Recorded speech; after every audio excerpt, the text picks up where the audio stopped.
Saw dudes, I released a Xaku Prime build video a week ago, and I now have enough footage to post a stress test. I went to level cap Void Cascade, and I can't say I'm surprised with the results. Xaku is a real sleeper pick for many players, and is honestly one of the easiest frames to carry into harder content. Their use of Grasp of Lock makes Ag Clear a literal afterthought, allowing you to focus more on rotations and HGT eliminations. Even with the janky setup, I found this run to be extremely simple. Let's get started. The Xaku Prime build shown is the same as one featured in my dedicated build video. Brief Respite helps with shield gating and essentially allows us to refresh our timer after casting the Vast on time and any of our other abilities. Cunning Drift increases range, which is great for Gaze and Grasp of Lock. Prime Continuity increases ability duration, and Prime Flow increases energy reserves for ease of use. Blind Rage and Umbral Intensify increase ability strength, which is important for all of our abilities.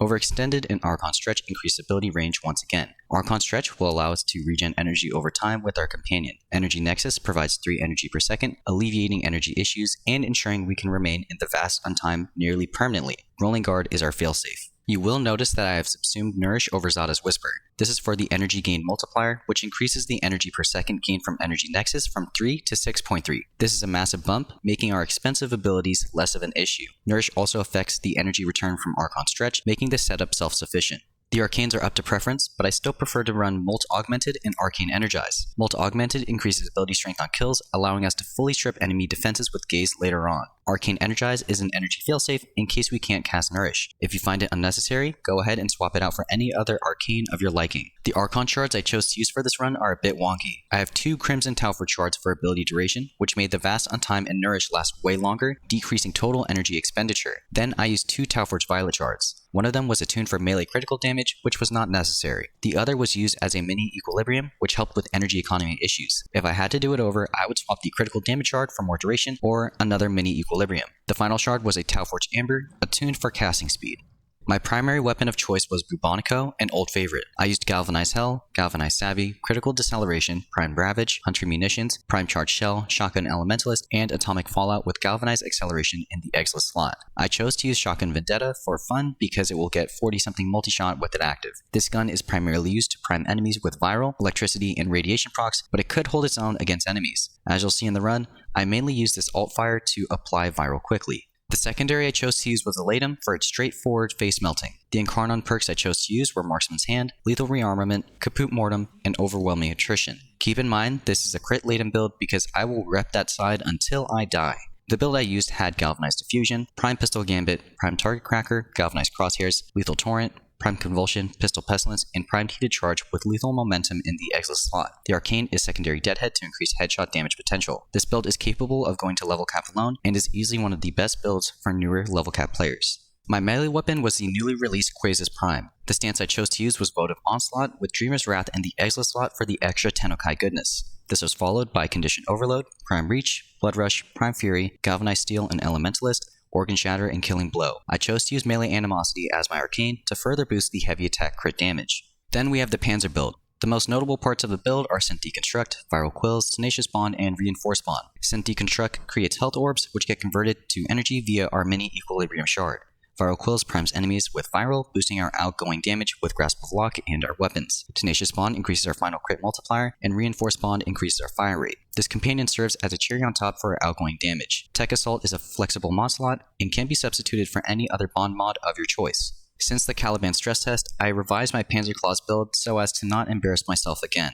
To reduce incoming fire, I elected to use Protector Posture, which causes the companion to attack enemies close by, and apply Puncture procs for priming. Shocking Claws grants a 330% bonus to status chance and electricity damage, and converts all elemental damage to electrical damage. This mod alone allows us to regen energy through Archon Stretch. Bite increases the crit chance on this build enough to allow Tenacious Bond to grant us bonus crit damage. Maul increases damage, Swipe increases effective range, Bellringer applies impact procs and CC's enemies, Magnetic Strike applies magnetic procs, Hunter Synergy grants more crit chance, and Cold the Weak acts like Condition Overload. In general, you can tweak this build to suit your taste. The focus school is Madurai, which is the standard for Void Cascade.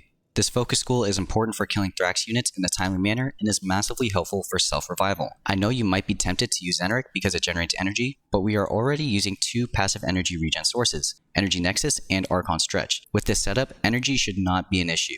The amp I used was the standard 147, or Certus Brace, Raplac Prism, and Fat Scaffold. This has been my go-to for months, and I highly recommend it if you can withstand the reputation grind.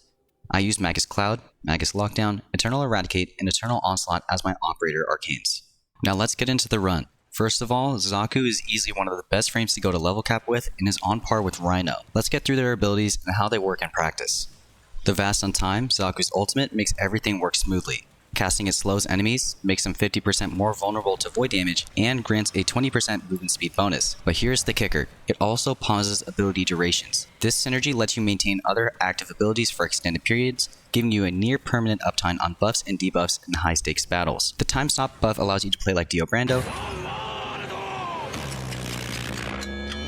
which makes it easier to focus on killing rather than ability rotations.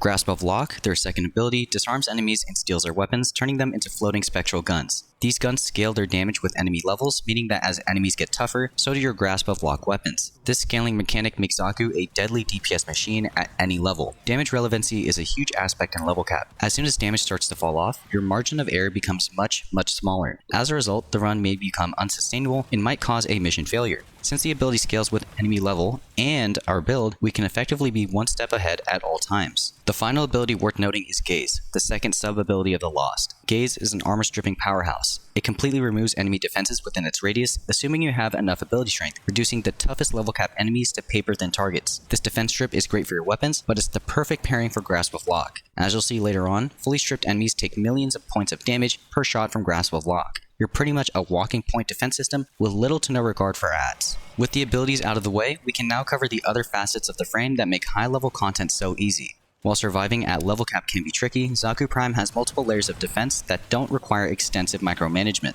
At base, Xaku Prime has a 25% chance to evade incoming damage, which gives you a consistent safety net. Unlike shields or health, dodge doesn't degrade under heavy fire, making it incredibly reliable. This is increased to 75% after activating the Vast on Time, causing 3 out of 4 attacks to miss, drastically increasing survivability. Combined with Rolling Guard, you can negate nearly all incoming fire and cleanse status effects. Any gaps in survivability are effectively plugged. What sets Xaku Prime apart is how accessible they are for players unfamiliar with the intricacies of level cap endurance runs. First of all, there's no overly precise timing needed. Unlike other Warframes that require exact timing or constant recasting, Xaku's paused ability durations and automatic damage make them forgiving and beginner-friendly. They also have minimal cure dependence.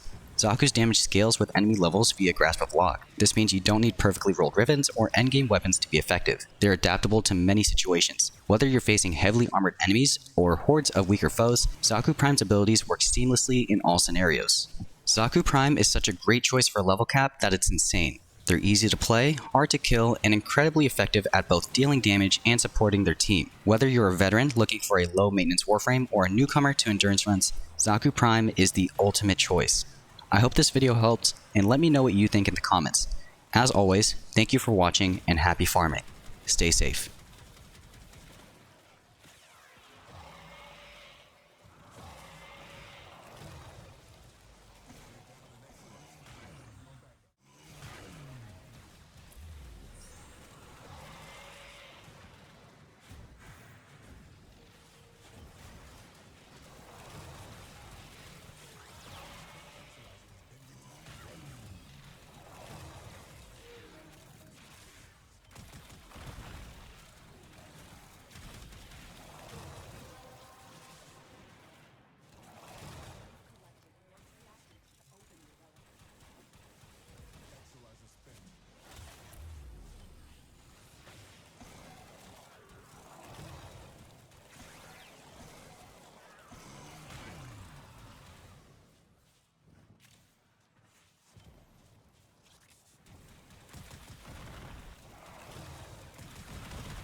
contamination dropping.